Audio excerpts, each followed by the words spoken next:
Alright. What's going on, guys? This is Christian with the CEO Circle Podcast. Alberto Tenido. And today we have two successful men over here, Antonio and Dominic, and they do wholesale real estate. So we want to ask you guys, well, you actually reached out to me because you saw our podcast, right? Yeah. So tell me about how you guys got started. And then So I actually got started back in. You guys are brothers, right? Yeah, we're brothers. I'm the older one in case anyone thinks we're twins. I get that question every time. You guys twins? Are you guys twins? No, I'm the older brother. Alright. So how old are you guys? You might How be old are taller. You might be the bigger one, but I'm the older one. You're what? I'm 24. 24? I just turned 23. 23, okay. So we're all around the same age, 22. Yeah. I'm 23, so. So how'd you guys get started? So I got started in 2021. Originally, I was gonna play Division II football in Michigan. So during this time, it was like the COVID quarantine, so no one was going back to school yet. It got a delay, and I was in Michigan around August at that time. And I was just like, you know what, I'm not even going to go to school. It's no point. At that point, too, they had reduced their scholarship. So I had a scholarship originally to go there. And then they reduced me down to walk-on. So I had to pay like $8,000 a semester just to go play football for Division II that, before that I had a full scholarship. So now I'm paying $8,000 to go play Division II. Doesn't even make sense. You know, the chance of making to the NFL from that is very slim. Yeah. So I was like, you know what, forget that. I'm going to come back to Florida and Cape Coral. And I ended up working at this like Donald Trump stand. So like this time, like he was campaigning to be the president, Okay. and like this lady This was approached my mom. the last election. Yeah, Two elections. This was 2021. Oh, So this lady approached my mom, and she was like, "I'm opening up this like Trump store, but I need somebody to run it." And this lady was paying me like cash, $15 an hour. Okay. So I did that for like 3 weeks, and this was in like blazing hot sun. It was the middle of summertime. So like I'm doing it outside, like I'm setting up a stand, selling Coming these from Michigan merchandise. too, man. Yeah. And I did not want to do that at all. So I quit that. Like I stopped showing 3 up. weeks? 3 weeks after you 3 quit? weeks I quit that. So then I'm like, all right, what am I going to do now? So then I end up going to FSW for like 1 semester. Okay. And I go there. In the meantime, he's doing like penny stocks. So he's trading penny stocks. Okay. And he hit one for like $100,000 at the time. Oh, Damn. Yeah, it was kind of crazy. I had like $1,400 in my account total, and I separated. I did 700 in this other one and 700 in this one called TSMP at the time. And I really saw it on Twitter. I just looked up online penny stocks, and someone were just giving some shout outs. No I way. didn't know I was getting myself into. I was like, let's just give it a shot. So you hit the jackpot. Yeah, and I just saw 700 turn to like 10,000, then 10,000, 20, 30, then it was climbing like 20,000 a day. So I was feeling like the man. I was still working at the time at my parents' bakery. Mm-hmm. So I was working there while doing the stocks. And I felt untouchable. I was in school at the time too. Couldn't even focus on school. I just see these numbers going up, and I'm like, what am I in school for? So I literally just dropped out. Like no plan, just dropped out. I had cash on the sidelines. I thought, why am I going to school? I always envisioned myself being an entrepreneur, but I never knew how to get there really.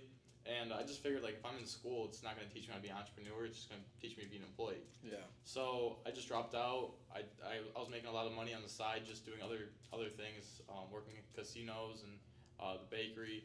So eventually, I just pulled my profits. I didn't actually get all the 100,000 either, because that's the thing with penny stocks. They go up quick, they go down quicker. Yeah. But I pulled out about 50, 60,000. So out of That's still $700, crazy. Well, like yeah. the way he got into penny stocks was our neighbor next door. He digs trenches and he puts down like different pipes and stuff. So I was working there, and that job was even worse than the Donald Trump store. And meanwhile, this other guy that was working with me, it was 2 guys and then my neighbor. So the guy, he ran up a penny stock to like $5 million.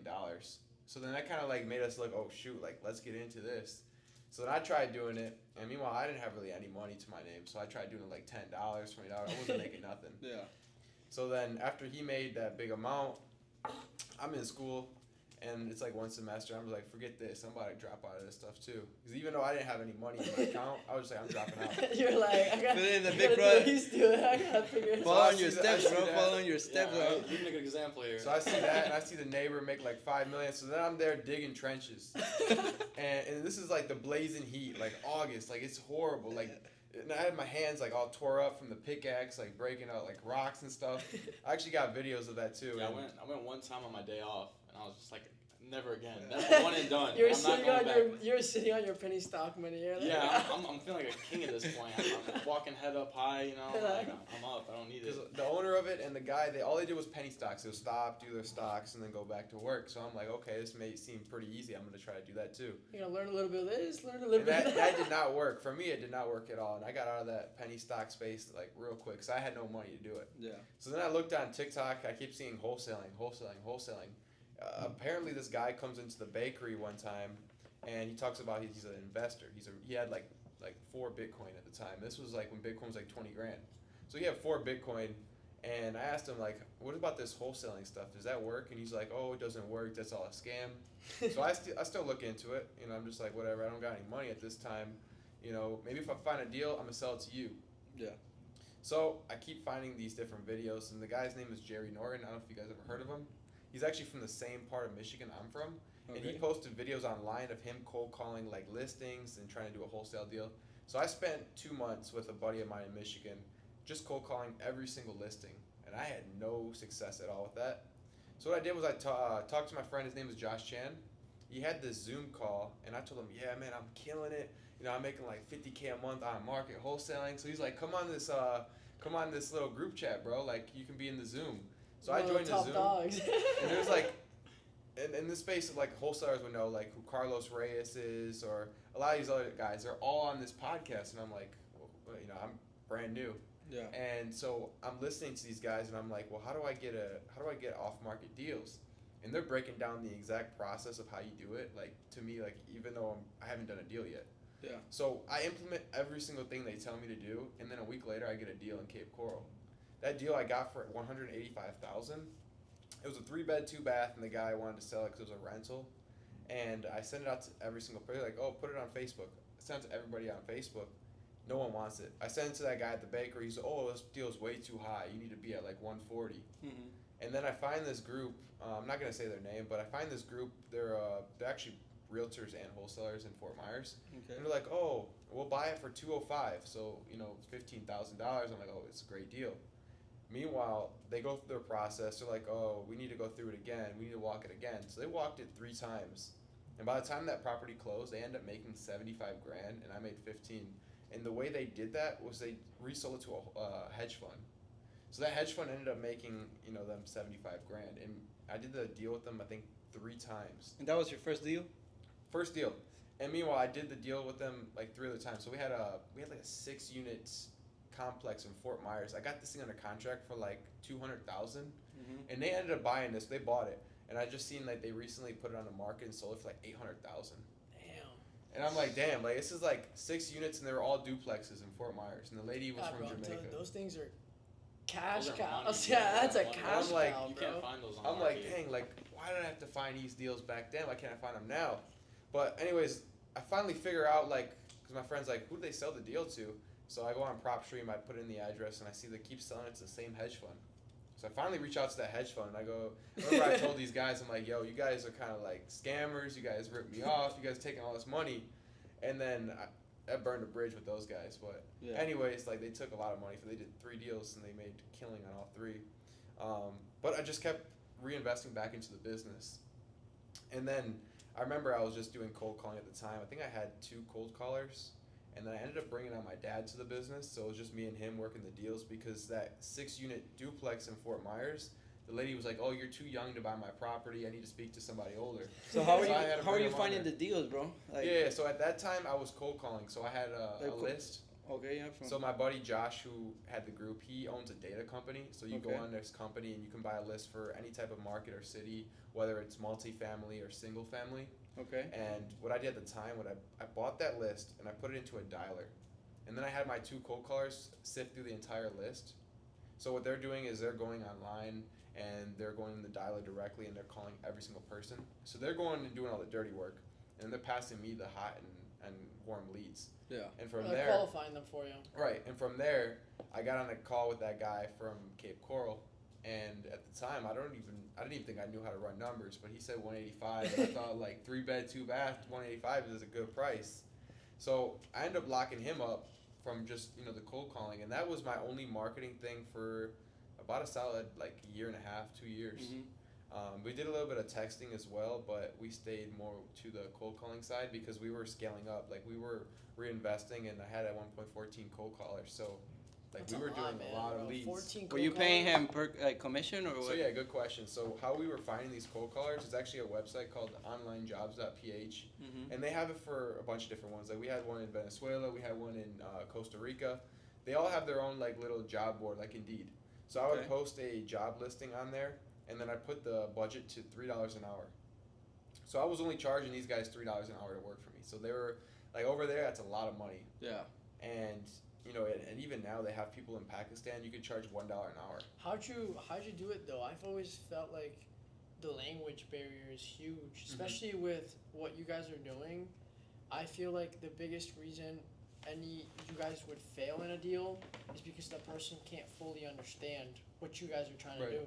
Because I get deals like through the real estate where wholesalers are trying to reach out to me, and I present it to my sellers, but they're like they just don't understand the concept. I think that the reason why you guys probably are so successful is because you guys can really like explain exactly, you know, like Yeah. Well, also, what you're trying to do. Also, too, we make it very simple. You know, we don't bring them through the whole process of we're gonna put it under contract. That's and what I sell it. mean. Like, We're just gonna say, hey, we're gonna be buying your property, which we are. You know, we are closing on it first. We're in first position to close on it. So we just say, hey, we're gonna be buying your property. You know, we have an inspection period. We're gonna have to go through it during that inspection period. And no, usually you that's make it what very we find buyers. seamless. It Yeah. seems like they're doing a regular transaction. Right. So our Because I've had process- guys like send me deals where they're like, we'll buy the house, we'll like remodel, this, and then we'll sell it back to you, and then we'll take a profit. And my Yeah. guys are like, from the jump, they're like, yeah. Do you no. guys talk to them before, or So do we you try to dumb it down. We just go through the same process every single time, so they know. Here's our offer. Here's why the seller is selling it, and here's what needs to be worked on. Yeah. And we just pitch them our offer from there, and then once we get that contract, we're bringing it to our investors, and we're saying it's an assignment deal. So a lot of these flippers already know what that means. So our sales process is the same every single time. We go through the outside of the property, then what we'll do is we'll go inside and we'll see what's wrong with it, how much work does it need. So right now we're qualifying it. Yeah. So once we figure out what the outside looks like and what the inside looks like, we kind of want to get the seller talking a little bit. So we want to let them open up. We want to see why are they selling this property, how's the neighborhood like, and then what we do is we try to pick out some landmines from that area. So we'll be like, oh, I think I went to that McDonald's over there. So meanwhile, I might not even be in that state or city. It could be in, let's say, California. Yeah. But I just look on Google to see what's over there to kind of let the seller open up. Yeah. Because at the end of the day, they're not going to want to talk to you if they don't trust you. Yeah. So our process is the exact same every single time, and that leads us to getting them to give us out a number first. And then what we do with that number is we're going back and we're saying, oh, I got to put you on a hold here. I got to talk to a partner of mine to see if this is even possible. Meanwhile, we're still having them tell us about the property and the condition because we're trying to get as much information as possible so that way we can sell it to an investor and they can see from A to Z what needs to be done. Yeah. So we're getting all this information, we're putting them on hold, and we're making them seem like, okay, if they give us X amount of dollars on this hold, then they're taking that deal. And sometimes you can hear these sellers saying like, oh, honey, if we get 100 grand, is that a good deal? Yeah, they're asking 150. Like, if we get 100, I'll take it. You hear them, bro? Yeah, because we put ourselves on mute, but they don't put themselves on mute. We say we'll be right back. We're gonna put you on a hold. We're gonna put my finance manager. Meanwhile, I'm the finance manager sitting this far away.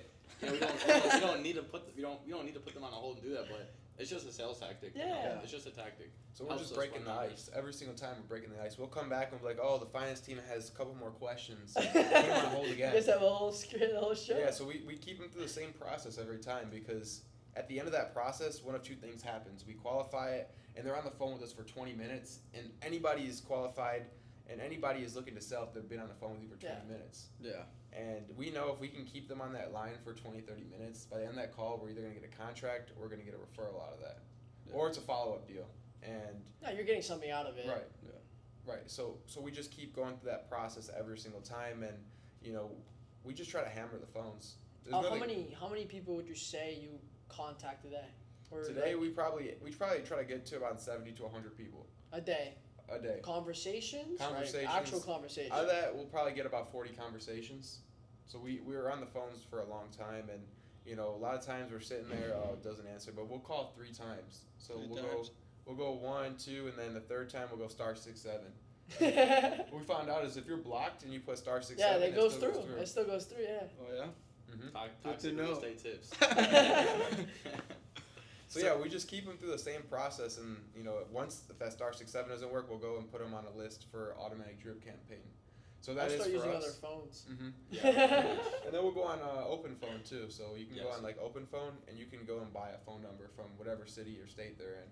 So we'll try to area code match them, and if that doesn't work, then we'll put them on a long-term follow-up. So we automatically will drag that lead into our CRM, and it'll send them a text. It'll RBM them. So ringless. How often voicemail. do you guys follow up with them? So if we're not doing it ourselves, like we try to always touch them once. So every single day we'll try to recall the same list, same people every single day. Mm-hmm. And then let's say, for example, it's been like 2-3 days and we haven't been able to reach them. What we'll do is we'll just put them on the follow-up campaign. So it'll automatically do it. So let's say it'll send them a text 7 days from now or 2 months from now. Send them a text. Mm. So now we never lose a deal because it's going through the process. So we don't have to personally go after that lead. It'll It's go like through the it's system. like an AI CRM Yeah. pretty much. So they just drip campaign. It's What funny CRM do story. you guys use? We're just going on Go High Level. We've built out one. It's Yeah. pretty common now. That's what I'm using right Mhm. now. I'm switching my stuff. I was using Lofty, which is more of like a real estate CRM, and now that I'm implementing all the social media stuff and trying to scale that a little bit more, I'm switching over to Yeah. Go High Level because you can do all those things, the drip campaigns, all the automations, Yeah. and that's the only way that you said. I mean, it's impossible for you to like on your own keep track of all these people, especially if you're hitting those kinds of numbers. Right. If you're hitting 70, 40, Yeah, you can't call go back the next day and call Yeah. all the same people. So we put them on a drip campaign. But funny enough, I actually got blocked by Apple because they thought I was a bot because I was reaching out to so many people per day that they actually they took away my iMessage privileges. I had to go into the Apple store, get on the phone with Apple support, and I'm like, I'm not a bot, I'm a person. I just reach out every single day to so many people. Because if you reach out off of like a unknown number, you can report as junk. Yeah. Well, I guess so many people reported it as junk because I would just sometimes I get into the zones where I'll cold call maybe a list of 100 people and I'll hit all 100. I'll literally call them twice, they don't answer, send a text, move on to the next, send a text. So my process is I'll do all 100 and I'll respond to them all an hour later. So I'm just copy paste, copy paste, copy paste, copy paste. I get the deal, paste, and then follow up. So that's my process, and I mean it works like crazy. It's all. So how did you get into it? Because I know how you got into it. Did you guys get into it at the same pretty time, much, or? He started it, and then I was working at the bakery, like I said. I was managing that, so I was there 6 days a week, making the schedule. Working 8, 9, 10-hour days, and I was and I saw him traveling for work. I saw him doing a lot of things for work, and the biggest thing I saw was that he didn't have to be in one spot because he works remote. I was like, man, I really want to work remote. I want to travel with my brother, and I feel like there was so much more potential there than where I was at. So I was like, I had to make a decision because I was, like I said, managing the bakery. I was pretty much a very backbone support of it, and it's my family's business, so it's hard to leave your family, Yeah. Family's business that they came down here for and built for. But at the end of the day, it wasn't my business, So I wanted to leave that, and I moved over to working with him. And then when I first worked with him, I actually didn't get a deal for 3 months. 3 months, I was on the phones, because you have to keep in mind, I didn't have a real estate background. So I didn't know any real estate terminology. So I was on the phones for 3 months, just sounding just dumb. I had no idea. People were talking about comps. I didn't know what a comp was. I was like, comp? What are you talking about? I was just throwing numbers out there, just getting on the phone with people just to get that experience. But dude, I mean, that's the difference between those who actually end up making it and don't. Because most people will try that for a week and then quit. Yeah. Or some people will sit there and learn so much about it and never do it. Yeah. And I see that so often. And I mean, it's about actually doing it. And I'm a very much like that. I just go and do it. I'm not afraid to mess up. If something comes up, I'll find a way to fix it. And I know maybe not necessarily everyone is that way, but I feel like if you're trying to get it, man, if you just gotta go and get it. Yeah, they say, there's doers and don'ters. You can't just research something and never do it. You can't be an expert and never do it. Yeah. You just have to go in. And my best things that I've ever done is trial and error. Yeah. Every mistake I made, I learned from. That's just how I'm wired. The biggest problem I think with a lot of people, not even just wholesaling, but in sales in general, is they'll know how to do every single number. They'll analyze the deal, but the hardest part is them making that call. Yeah. And that's what separates people, having that anxiety before you even get on the phone, because 9 times out of 10 they might not even answer the call. So you're all worked up about making that call, but they probably won't even answer it. So Yeah. that's what separates, because I've seen people even in our business sit there behind the phone for 30 minutes, you know, Just should I thinking make this about it. call? Thinking about Yeah. it. Thinking about it. There was one point when I first started, I'd hear the phone ringing, my heart would be beating, and it wouldn't answer. I'd be like, oh, thank God. And I'm like, answer. I'll like keep calling, like, answer the phone. So it's crazy how much like you realize like how comfortable you can get over the phones just by doing it. You know. Yeah. Honestly, like a bad habit I have, like cold calling, is I'll be on a call with somebody while I'm like on TikTok or like Instagram. Like, I've been able to do so many calls now that I can be like multitasking while I'm on the call with them because, like I said, the sales process is still the same. Yeah. So I'm just qualifying through the same questions every single time that it's kind of like so repetitive now that my focus should be on the call, but like sometimes I get like off track and I'll be on like Instagram or something scrolling. And I feel like if you're a sales guy, like a lot of people do that because I talk to Yeah. people in different industries and they do that a lot No, too. bro, I mean, I'm like on the phone, driving, sending a text, looking up a property, like trying to email someone. I mean, I Getting feel like some numbers. Yeah. Everything. I bro. think that sales is like you So got. how did you get your? multitask. Sorry, bro. How did you get your first deal? Yeah, so what we did is that, because at the first when I joined, you know, we didn't really have a system in place. We kind of just had all acquisition managers. We didn't Yeah. have any disposition. Antonio was the only person that was dispoing because he already had the buyers. So we thought of something new because I have a really high work ethic, but I just didn't know, I didn't have the real estate terminology really, or the skills to get it under contract because I was so new to it. So what I did was I switched to disposition, it's called. So I'm the one that's calling all the investors and like making relationships with them. So what happened was that he'd get it under contract. I'd listen to the phone call and hear what's wrong with it, and then I would be the one that goes and pitches everything to the investors. Okay. And then while I'm doing that, he's getting more contracts. So it then turns into an assembly line where he's getting the contracts, I'm selling it, so you can just do more. More. It's Yeah, just all we're teamwork. hand in hand, yeah. Yeah, exactly. Because if let's say like we're both trying to get deals, we're both trying to sell them, we'd bump heads because that's my buyer, that's your buyer, So we just automated it to the point where you do acquisitions, I do dispositions, you do that all day, I'll focus on this all day, and that's what's made us help us scale. And really, that's the first. I feel like that was the first time we took the company like seriously and as an effective like this is a company. Everyone has a role to play. And what we were doing too is like at that point we didn't even know anything about InvestorLift. So what I had to do, I had to go to PropStream and I had to see who the cash buyers are, go on Zillow, who are the cash buyers, and then I had to post a lot in Facebook groups. And there's so many bots and everything in Facebook Yeah, groups. for sure. So we had a call with the InvestorLift guys. This is when they first opened up. So they were like, we have this $5,000 program. It's called God Mode, and it just let you call people, and you had to build your own list. And then he goes, we have this special one called Lieutenant Mode, and that What one are was these names? it was $30,000 annually, and we had to pay that day. So we had to pay all up front $30,000. And out of that call, I was the only person that said, all right, I'll do that call. So ever since I did that at such a young age, I see, okay, this guy's doing a lot of deals. That program ended up going now, I think it's $50,000 to get in the annual program, but I'm locked in at 30 per year. But they were like, okay, let's introduce this guy to other people because, he obviously must be doing something if he's No, paying. you're committed. Right. Yeah. I feel like at the end of the day, that's what people are looking for. People that want to put in the work and are committed. Because I mean, if you can be great, you can know all the numbers. But then it goes back to, are you doing it? There's people out here who start so good and then drop off. They get so good, they kind of get swayed off with like, like things are going so good, they kind of like start dropping off on quality. And yeah, I mean, that's the difference. Right, and they get comfortable. They have so much success, and they go and they buy all the materialistic items and the goods, and then they get comfortable. And that's when you see a lot of wholesalers, especially, drop off and end up in a different, e-com or whatever they end up doing. Because the problem with wholesaling is that people do not treat it like a business. They just treat it like Like cash cow, pretty a much. cash cow. Like 'cause a you side make a lot of gig. money. Yeah. Side gig. And I think the biggest thing that I feel like you guys have done great is implement systems. Mm-hmm. And that's something that him and I talked about that I think is huge. I think once you're actually trying to take things serious, Yeah, you have to have you systems. have to have systems. Like, in place. and even when you go to start, hiring people, you gotta have some kind of like system, some kind of thing that you can give them a guide for them to follow. Because then at that point, everyone's just doing their own thing. Because we have a funny story. Like, I don't mean to cut you off, but we have a funny story. Like, so talk about systems, right? So when we had got this little office space on College Parkway in Fort Myers, I didn't even know nothing about building out an office, and I was on Facebook Marketplace and I look at desk, right? So a little pull-out desk.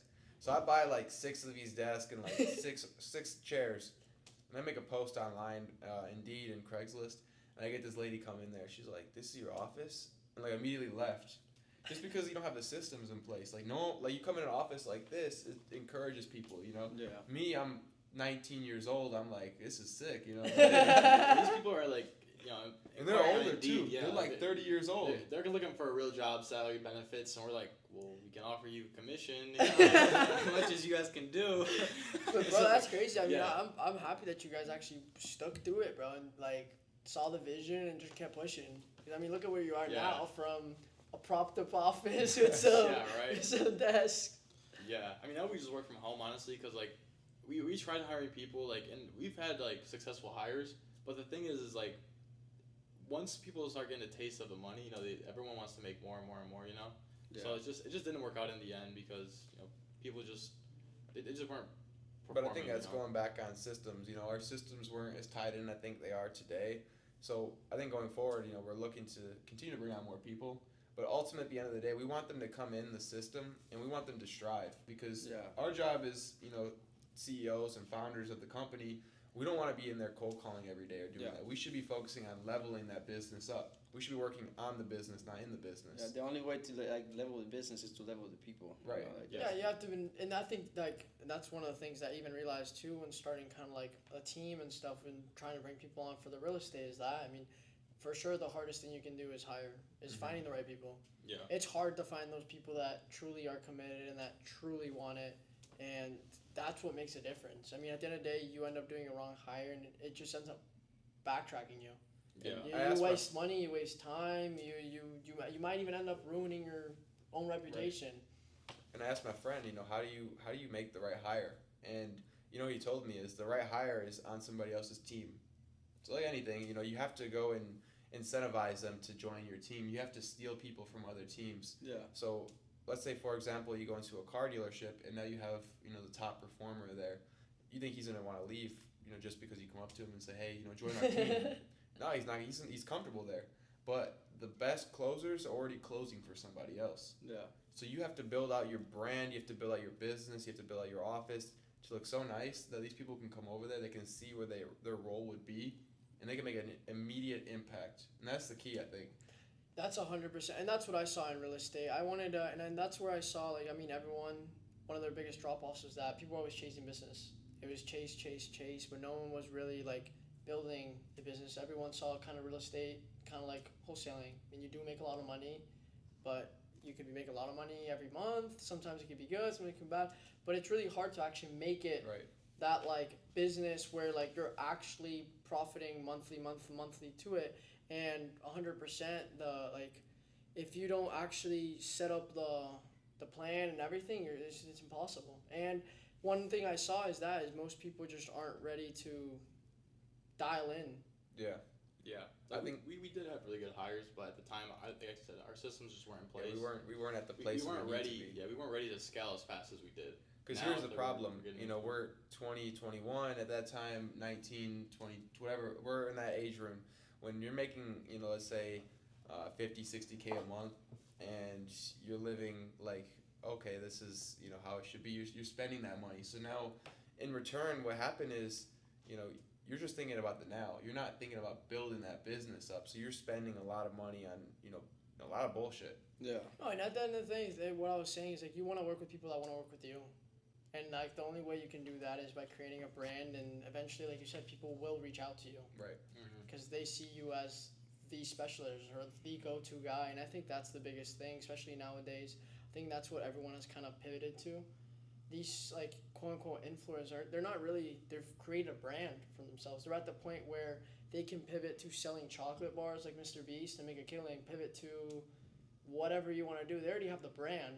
Yeah. Whatever they pivot to, they already have the following, the people that are going to Yeah, chase. exactly. Once you have that cult like following, you can sell anything. Like I know a guy that he posts on there, oh, selling 3 courses today, that's it, and he'll end up selling like 15. Yeah, right. Last 3 spots, inquire now, and they'll sell 15.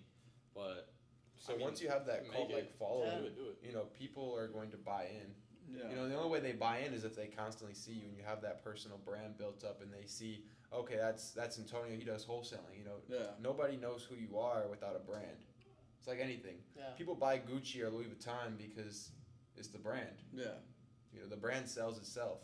Bro, so tell me like what I have my partner is my brother as well, so like I know you guys are brothers. What are some like difficulties that you guys have come across like being business partners? Because I know working with family could be tough sometimes. Yeah, honestly, I think the biggest problem is sometimes just you might get into the constant fight. You're always gonna have disagreements. Yeah, But you have to know in those instances that the only people you can have a disagreement is with your family, and you have to keep it separate too. You can't bring family issues into business. You have to keep those separate because, let's say, for example, you hold grudges or you have something that happened not business related. Now you're bringing them into the business and you're creating a big problem. So you have to know, if something were to come in one year, you have to let it go out the other year. You can't take it personally. And, at the end of the day, we're all here to build the big goal. Yeah. That's to build the business. So you can't have that ego and, every now and then, I'll be honest, I get mad. I yell. We're Italian, so we scream. So if like, I don't think anybody that's not in the family would be able to handle his temper. He's very hot-headed. We're both very hot-headed. So when things escalate, they escalate fast.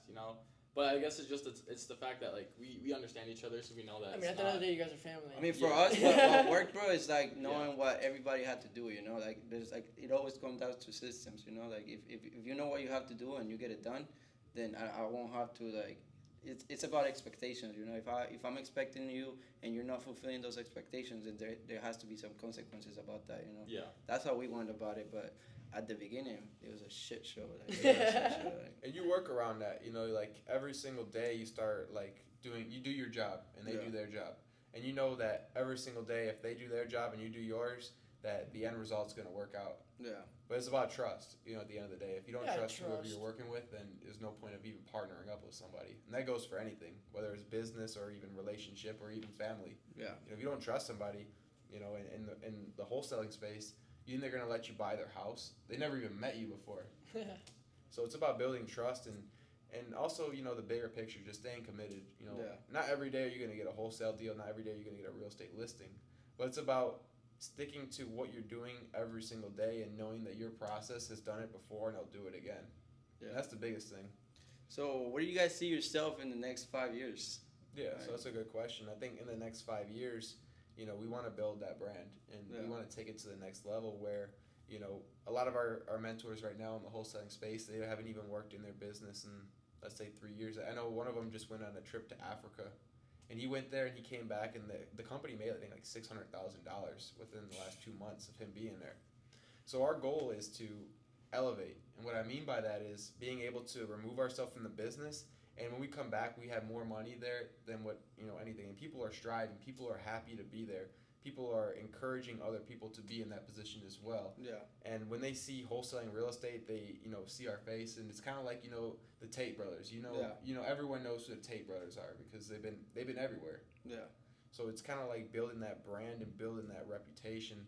So everyone knows who does wholesaling, and who these guys are. Yeah, I think to add on to that, I think it's just about building out the systems really in 5 years, and just dialing in. We don't want to work in this business forever. I mean, it's very tedious, as you know, cold calling every day, reaching out to people. So eventually, in 5 years from now, I wouldn't even want to consider myself working in the company. It would just be overseeing everything. And not only that, using the money that we have built up from wholesaling to get into bigger plays, because now you have. A business keeping built some up. of those. Right. You gotta want to. Yes, that's I think the whole Yeah, goal 100%. Yeah, not being in that hamster wheel chasing, And you have- chasing. You want to have passive income that could always support. Not only you. that, like you have your value built up, so now people see who you are. They have the brand, and now they're bringing you deals. They're like, okay, do you want to be an investor on this deal, or do you want to be partnered up on this deal, or hey, this guy is a business owner for a different industry, but let's connect. So now you're connecting and networking.